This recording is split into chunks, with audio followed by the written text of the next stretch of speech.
What is inflation? What is inflation? Inflation can be defined as the reduction of the purchasing power of a given currency.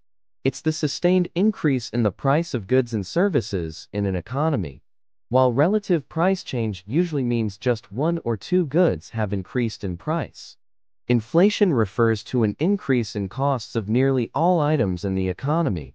Also, inflation is a long-term phenomenon. The increase in prices has to be sustained, and not just a sporadic event. Most countries perform annual measurements of inflation rates. Generally, you'll see inflation expressed as a percentage change, its growth or decline relative to the previous period. In this article, we'll go over the different causes of inflation, ways to measure it, and the impacts both positive and negative that it can have on the economy. Causes of inflation. On a basic level, we can describe two common causes of inflation. First, a rapid increase in the amount of actual currency in circulation supply. For instance, when European conquistadors subjugated the Western Hemisphere in the 15th century, gold and silver bullion flooded into Europe and caused inflation. The supply was too high. Second, inflation can occur due to a supply shortage in a specific good that is in high demand. This can then spark a rise in the price of that good, which may ripple through the rest of the economy. The result can be a general rise in prices across nearly all goods and services. But if we dive deeper, we can describe different kinds of events that may lead to inflation. Here, we'll distinguish between demand-pull inflation, cost-push inflation, and built-in inflation. There are other variations, but these are the major ones in the triangle model proposed by economist Robert J. Gordon. Demand-pull inflation. Demand-pull inflation is the most common kind of inflation, caused by an increase in spending. In this instance, demand outweighs the supply of goods and services, a phenomenon that causes prices to rise. To illustrate this, let's consider a marketplace where a baker sells his goods. He can produce approximately 1,000 loaves of bread per week. This works well, as he sells roughly that amount every week. But suppose then, that there's a massive increase in the demand for bread. Perhaps economic conditions have improved, meaning that consumers have more to spend. As such, we're likely to see the price of the baker's loaves increase. Why? Well, our baker is operating at full capacity when he makes the 1,000 loaves. Neither his staff nor his ovens can physically produce more than that number. He could build more ovens and hire more staff, but this takes time. Until then, we have too many customers and not enough bread. Some customers will be willing to pay higher prices for a loaf, so it's only natural that the baker increases his pricing accordingly. Now, apart from the increased demand for bread, imagine that the improved economic conditions also led to a higher demand for milk, oil, and several other products. This is what defines demand-pull inflation. People are buying more and more goods in a way that demand outpaces supply, causing prices to rise. Cost-push inflation. Cost-push inflation occurs when price levels rise as a result of increased raw material or production costs. As the name suggests, those costs are pushed to the consumer. Let's revisit the baker from earlier. He's built his new ovens and hired additional staff to produce 4,000 loaves of bread a week. For the moment, the supply caters to the demand, and everybody's happy. One day, the baker gets some unfortunate news. The wheat harvest has been particularly bad this season, meaning that there's not enough supply to go around all the bakeries in the region. The baker must pay more for the wheat needed to produce the loaves. With this added expenditure, he needs to raise the prices he charges, even though consumer demand hasn't increased. Another possibility is that the government increases the minimum wage. This adds to the baker's production costs, so, once again, he must raise the prices of the completed loaves. On the grand scale, cost-push inflation is often caused by shortages in resources like wheat or oil, increased government taxation on goods, or falling exchange rates resulting in imports costing more. Built-in inflation. Built-in inflation or hangover inflation is a type of inflation that arises from past economic activity. As such, it can be triggered by the previous two forms of inflation if they persist over time. Built-in inflation is closely related to the concepts of inflationary expectations and price-wage spiral. The first describes the idea that after periods of inflation, individuals and businesses expect inflation to persist in the future. If there was inflation in the previous years, employees are more likely to negotiate higher salaries, causing businesses to charge more for their products and services. The price-wage spiral is a concept that illustrates the tendency of built-in inflation to cause more inflation.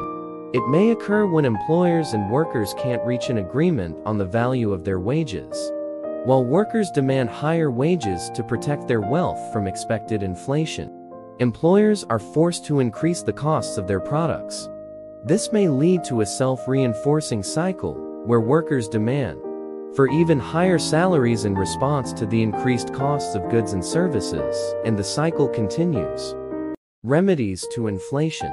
Unchecked inflation can be damaging to the economy, so it stands to reason that governments take a proactive stance in limiting its impact. They can do this by tweaking the money supply and making changes to monetary and fiscal policy. Central banks like the United States Federal Reserve have the power to alter the fiat money supply by increasing or decreasing the amount in circulation. A common example of this is quantitative easing QE, where central banks purchase bank assets to infuse the economy with freshly printed money. This measure can actually aggravate inflation, so it isn't used when inflation is the issue. The opposite of QE is quantitative tightening QT, which is a monetary policy that can reduce inflation by decreasing the money supply.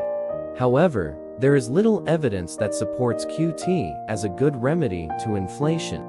In practice, most central banks control inflation by raising the interest rates. Higher interest rates. Higher interest rates make it more expensive to borrow money. As a result, credit becomes less attractive to consumers and businesses. At the consumer level, increased interest rates will discourage spending, causing demand for goods and services to decrease. It becomes attractive to save during these periods, and even better for those that lend money to earn interest. However, the economy's growth might get constrained, as businesses and individuals are more cautious of taking out credit to invest or spend. Altering fiscal policy. While most countries make use of monetary policies to control inflation, altering fiscal policy is also an option. Fiscal policy refers to the government's spending and adjustment of taxes to influence the economy. If governments increase the income tax they collect, for example, then individuals once again have less disposable income. In turn, there's less demand in the market, which should theoretically reduce inflation. However, this is a dangerous route to take, as the public might react unfavorably to higher taxes. Measuring inflation with the price index. So we've outlined the measures to combat inflation, but how do we actually know that it needs combating in the first place? The first step, evidently, is to measure it. Typically, this is done by tracking an index over a set period of time. In many nations, a consumer price index, or CPI, is the go-to measure of inflation. A CPI takes into account the prices of a wide variety of consumer products, using a weighted average to value a basket of items and services bought by households. This is done every so often, and the score can then be compared with historical ones. Entities like the US's Bureau of Labor Statistics (BLS) collect this data from stores all around the country to ensure their calculations are as accurate as possible. You might look at a CPI score of 100 for the base year in your calculation, and then at a score of 110 2 years later. You could then reach the conclusion that, over 2 years, prices have increased by 10%. A small amount of inflation isn't necessarily a bad thing. It's a natural occurrence in the fiat currency systems of today, and is somewhat beneficial as it encourages spending and borrowing. Keeping a close eye on the rate of inflation is important, however, to ensure that it doesn't have any negative effects on the economy. Pros and cons of inflation. At first glance, inflation may appear to be something worth avoiding altogether, but it remains part and parcel of modern economies, so it's a much more nuanced subject. In reality, let's look at some of the advantages and disadvantages. Pros of inflation. Increased spending, investment, and borrowing. As we touched on earlier, a low rate of inflation can benefit the economy by stimulating spending, investment, and borrowing. It makes more sense to acquire goods or services immediately, as inflation makes it so that the same amount of cash will have reduced purchasing power in the future. Higher profits. Inflation prompts companies to sell their goods and services at higher prices, so as to protect themselves from the effects of inflation. They can justify these increases, but they can also raise prices a bit higher than needed to pocket additional profits. It's better than deflation. As you might guess from the name, deflation is the opposite of inflation, marked by a decrease in prices over time. Since prices are falling, delaying purchases makes more sense to consumers, as they can get better prices in the near future. This can negatively impact the economy, as there isn't as much demand for goods and services. Historically, periods of deflation have resulted in higher unemployment rates and a shift towards saving instead of spending. While not necessarily a bad thing for the individual, deflation tends to hinder economic growth. Cons of inflation.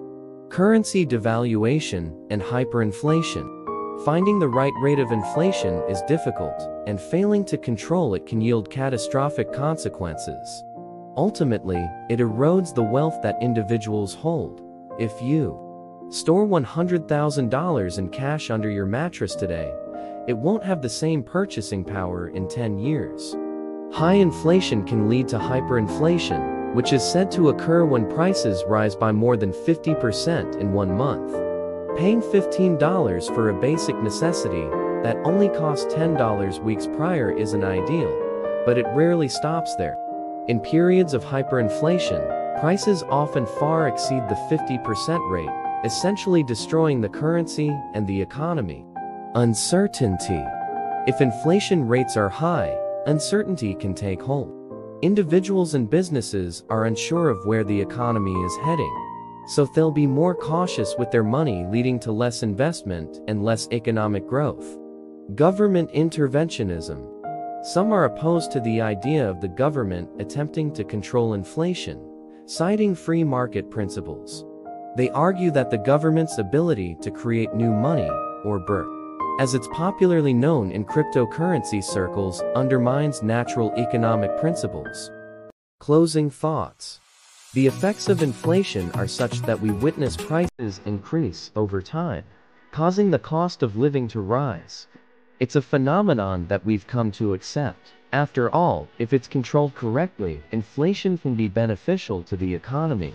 In today's world, the best remedies appear to lie in flexible fiscal and monetary policies, which allow governments to adapt to keep rising prices in check. However, these policies must be very carefully implemented, or they could end up causing further damage to the economy.